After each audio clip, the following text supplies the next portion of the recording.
E.N.D here. Vorinclex Monstrous Rider is a new spoiled, or to be honest, leaked card for Kaldheim, and there are already some interesting interactions with this new Phyrexian Predator card.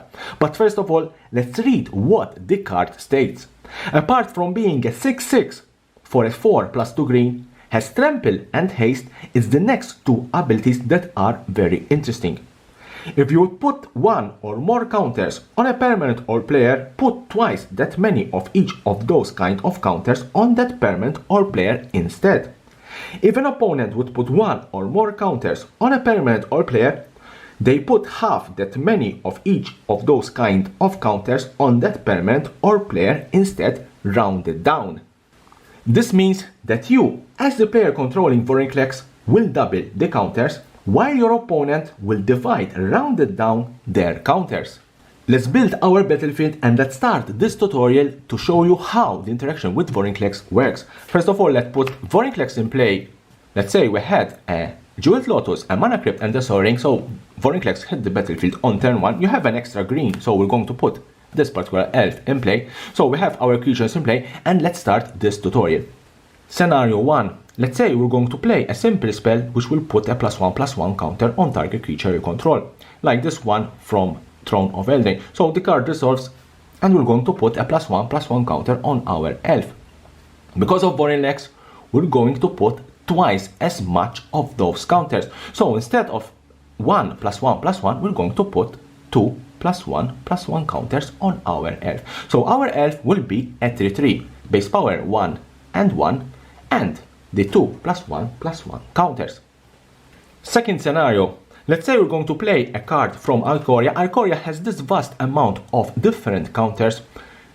In our case, we're going to play Unexpected Fangs, which we're going to put a +1/+1 counter and the life counter on target creature. So we're going to play this card, Resolves, and we're going to put a +1/+1 counter on our creature. We're going to use the same elf, and we're going to put a life counter on our creature.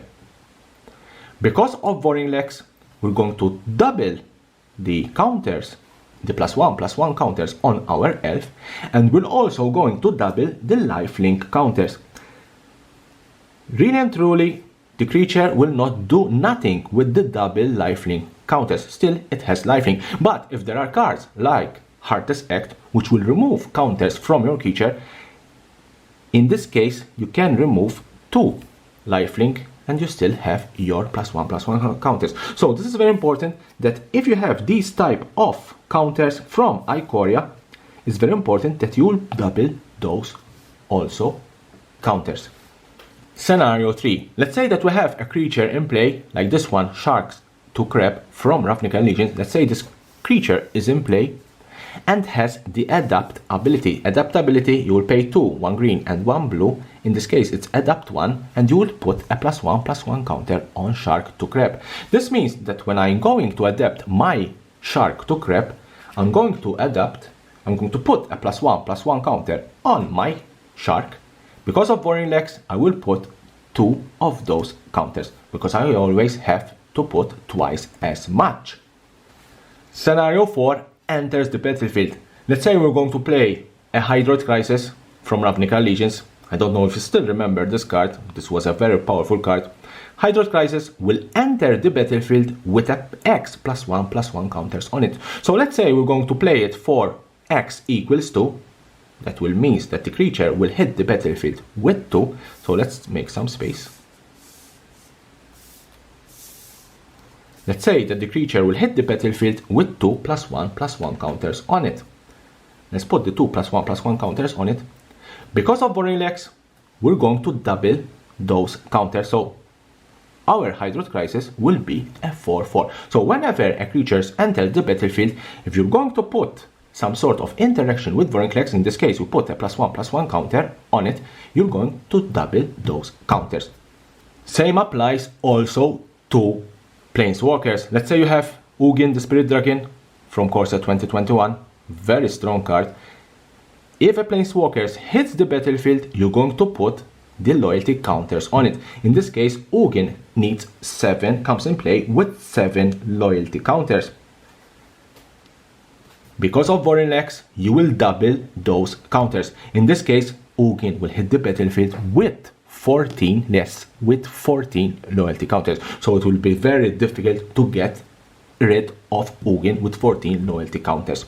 So whenever a creature or a permanent, or in this case a planeswalker, enter the battlefield, if you're going to put counters on something, with Vorinclex, you're going to double those counters. Your opponent, whenever your opponent will do the same thing, so if your opponent will play an Ugin, they will come and play with the loyalty counters divided by 2 rounded down. In that case, Ugin will come and play under your opponent's control with 3 loyalty counters. Same things for a card like Hydroid Crisis.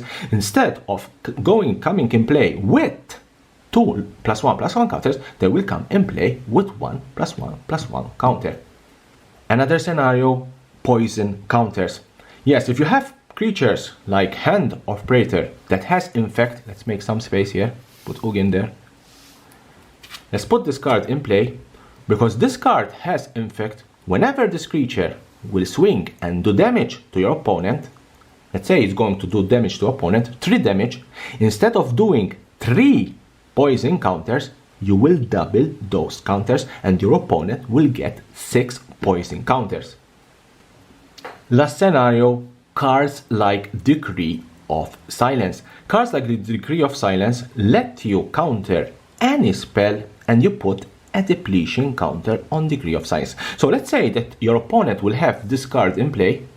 Remember, this card is in play under your opponent, not under your control. So let's say Decree of Silence is under your opponent's control. Let's put it like that. Let's do some space. Maybe it's much better like this. Let's say Decree of Silence is under your opponent's control. Whenever you will cast a spell, your opponent is going to put a depletion counter on Decree of Silence.